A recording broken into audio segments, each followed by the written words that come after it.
Hello out there, I'm the oldest nerd.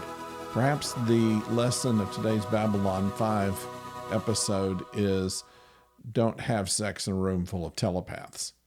And what this whole episode leaned up to is what's going to become the telepath rebellion. We know that it's coming. Zach seemed to know that it was coming, and Lita has been so far kind of swept up with the charm that Byron has. As any cult leader has, they are ones that are very charismatic. And so with that, she is swept up and opens herself to him, and he learns everything that she has been keeping secret about her relationship with the Vorlons and with the Vorlons' whole plan from way back to create telepaths out of various races in various worlds in order to use to help them fight the shadows when the time came. And so they realize that the telepaths have been used all along, and now it's time to have their own home world where they would cease to be persecuted, since it's not their fault. They were actually forced from being normal to being telepaths. So this is going to first go to the Alliance, that is to say, to President Sheridan, and if they're not able to get satisfaction from that, it's probably going to lead into conflict. And we've already been clued in the fact there is going to be a telepath uprising. The question is where Lita is going to be at this point.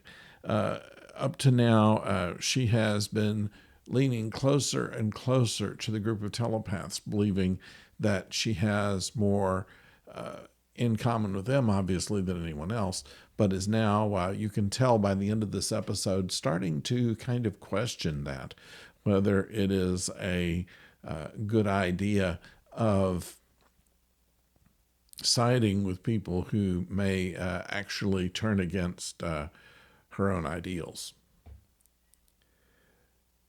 The other story is Dr. Franklin, and Dr. Franklin is seen most of this. We don't see Sheridan or Delenn or Londo or any of the other usual cast people in this episode.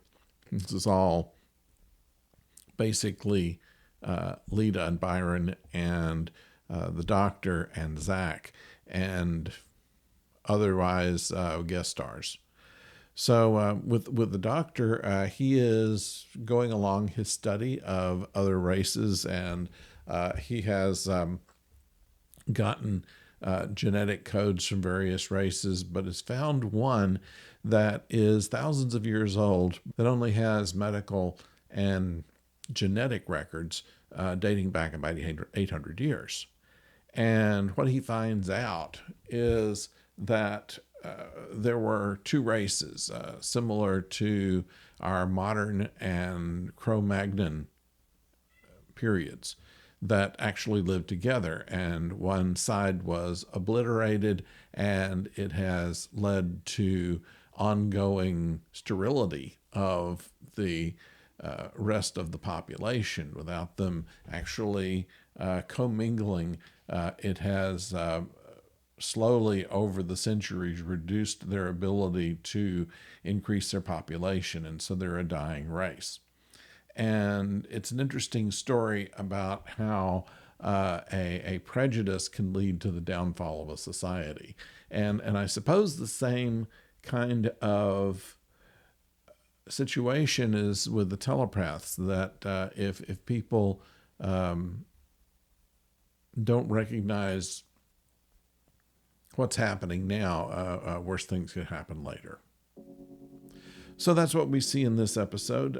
We hope that you will continue to join us. We have another Talking Movies with Professor O coming up on Thursday. This week we're going to talk about Alien and Blade Runner, and talk generally about Ridley Scott's films on top of that. So we hope that you'll join us for that conversation. And then, of course, our episode of Star Trek Strange New Worlds coming up on Friday.